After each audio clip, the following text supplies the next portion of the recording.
Welcome back to Kate's Kindergarten, boys and girls. I'm so happy you're here with me today. Today's letter of the day is the letter B. B is a great letter. It's the second letter of the alphabet. And when you write the letter B, it's really important to do it the same way every time. You start at the top and you make a straight line down. And then you go back to the top and you go over and around, over and around. That makes a capital B. To make a lowercase b, you start at the top, make another straight line down, and then go over and around for the circle part. So the letter B says B, B. You hear it in lots of fun words, and we're going to read some B books today. See if you can listen, keep your ears open for those B words. The first book we're going to read is probably my all-time favorite children's book. It's called Brown Bear, Brown Bear. What do you see? By Bill Martin Jr., pictures by Eric Carle. Brown bear, what do you see? I see a red bird looking at me.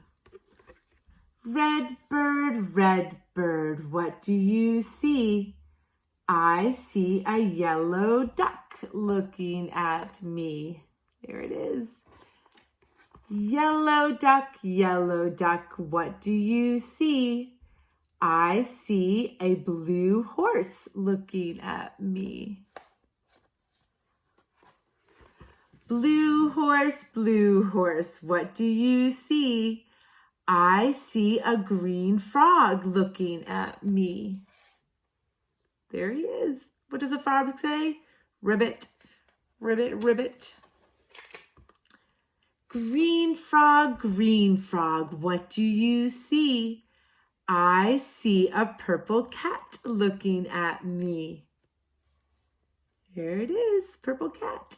I've never seen a purple cat in real life. Purple cat, what do you see? I see a white dog looking at me. There he is, Mr. White Dog.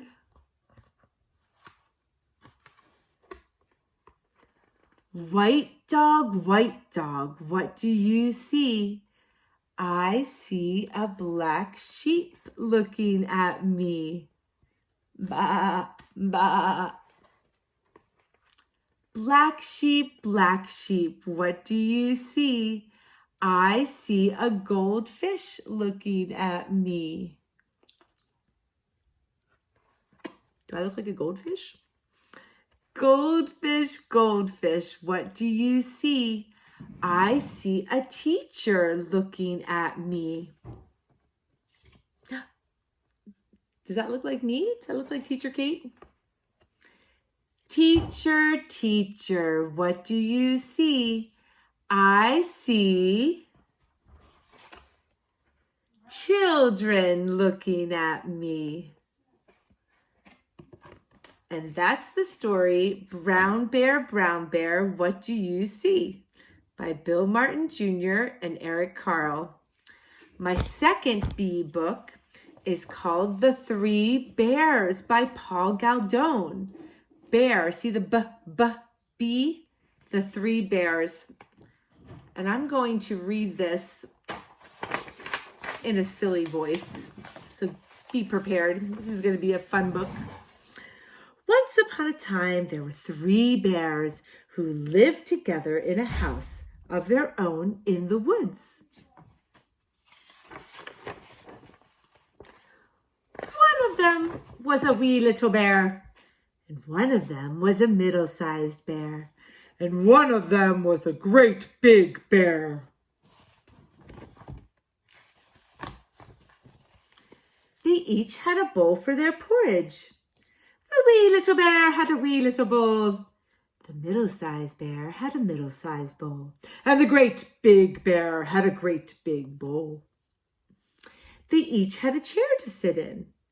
The wee little bear had a wee little chair to sit in. The middle-sized bear had a middle-sized chair to sit in. And the great big bear had a great big chair.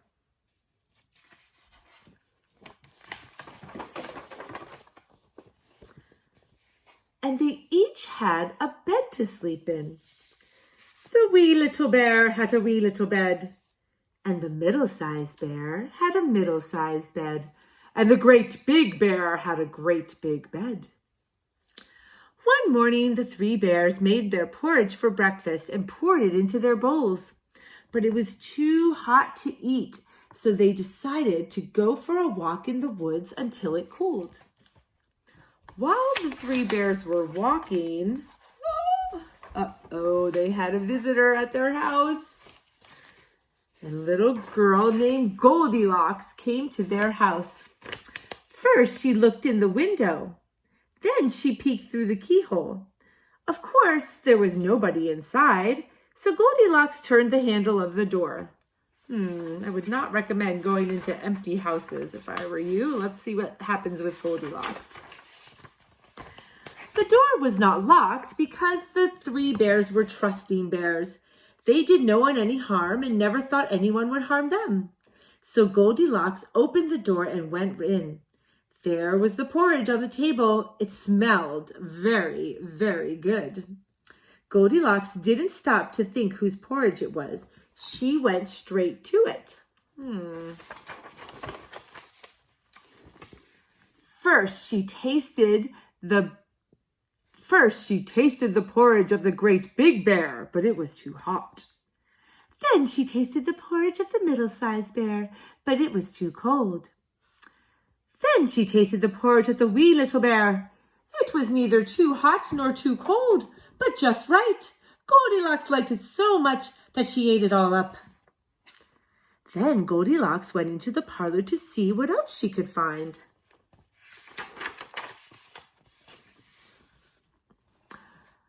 There were the three chairs. First, she sat down in the chair of the great big bear, but it was too hard. Then she sat down in the chair of the middle-sized bear, but it was too soft. Then she sat down in the chair of the wee little bear. It was neither too hard nor too soft, but just right. Goldilocks liked it so much that she rocked and rocked until the bottom fell out of the chair. Down she went, plump onto the floor. Goldilocks went into the bedroom where the three bears slept.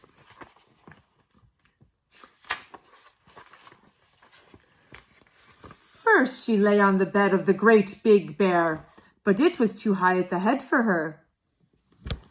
Then she lay on the bed of the middle-sized bear, but it was too high at the foot for her. Then she lay down upon the bed of the wee little bear. It was neither too high at the head nor too high at the foot, but just right. Goldilocks liked it so much that she covered herself up and fell fast asleep. By this time, the three bears thought their porridge would be cool enough, so they came home for their breakfast. Oh dear, they're going to be in for a surprise.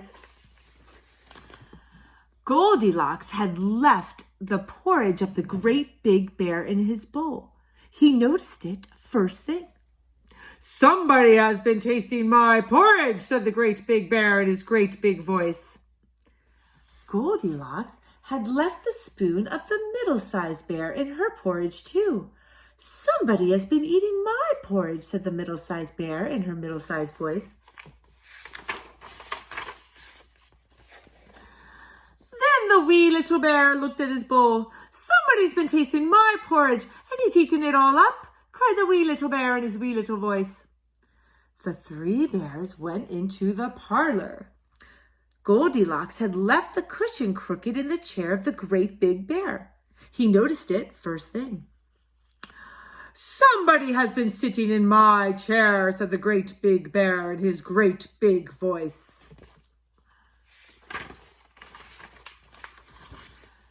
Somebody has been sitting in my chair, said the middle-sized bear in her middle-sized voice.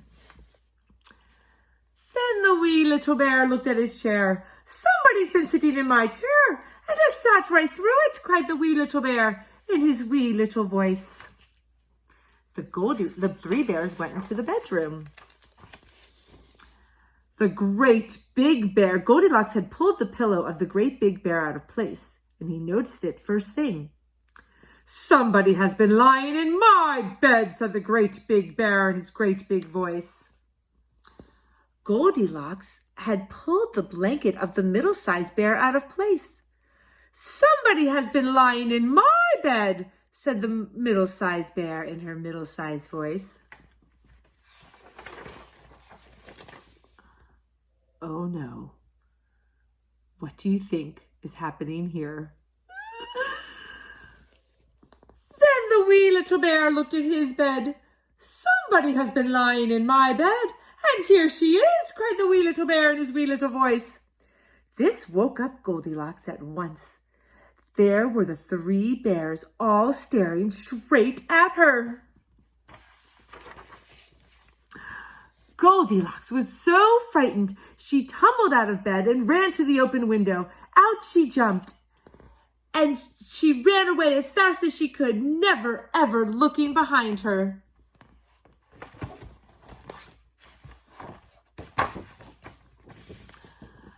No one knows what happens to Goldilocks after that. And as for the three bears, they never saw her again.